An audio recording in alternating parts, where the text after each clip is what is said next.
अगर उद्घाटन हो रहा है, अच्छी बात कर रहा हूं पूरी एक सेकंड हाँ। आप।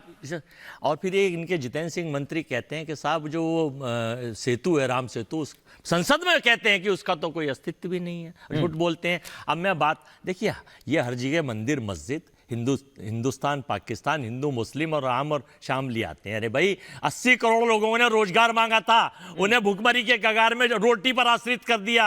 हाँ। महंगाई पे सुपर उच्चतम स्तर पर हो। आप ये देखिए इस देश में सुपर उच्चतम स्तर है कितना। मैं इसलिए तो आज पूछ रहा हूं कर्जा, और मैं आपको आंकड़े भी बताते रहूंगा। अब तक था खाली 9 साल में 1 लाख। इसी कर्जे को लेकर सुनिए मेरी बात अजय जी, 1 मिनट में कुछ कहना चाह रहा हूं, सुनिए तो सही। क्या कर्जा जो बढ़ रहा है भारत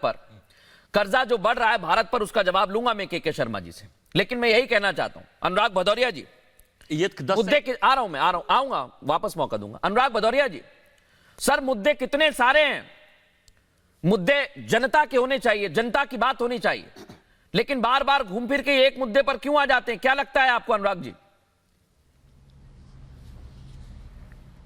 देखिए, आपने बिल्कुल सही बोला, मुद्दे जनता के होने चाहिए।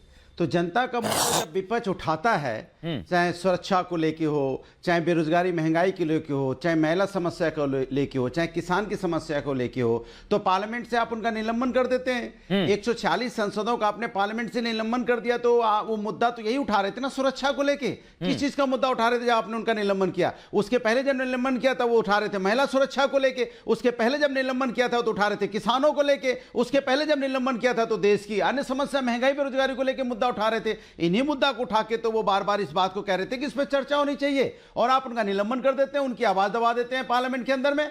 तो इस किसका अपमान कर रहे हैं आप? पूरे हिंदुस्तान के 146 सांसद जहां से जीत के आते हैं, उस जनता का अपमान है जो जनता उनको चुन के भेजती है। एक एक लोकसभा में कम से कम 20 लाख की जनता होती है। वो 20 लाख जनता को आप 146 से मल्टीप्लाई कर दीजिए, आपने कितने लोगों का अपमान किया? सोचिए आप, कितने लोगों की आपने आवाज दबाई। इसके मतलब आधे हिंदुस्तान की आप आवाज दबा देना चाहते हैं, जो जनता चुन के भेजती है कि हमारे मुद्दों पे चर्चा होगी पार्लियामेंट के अंदर में, उनकी आवाज को आप दबा देते हैं। ये भारतीय जनता पार्टी का चरित्र है। बिल्कुल जायज है। लोकतंत्र की हत्या कर रहे हैं आप यहाँ पे संविधान, और मैं इनकार नहीं करूंगा अनुराग जी इस पर, बिल्कुल जायज है। खत्म करना चाहते हैं विपक्ष को। विपक्ष लोकतंत्र की आत्मा होती है।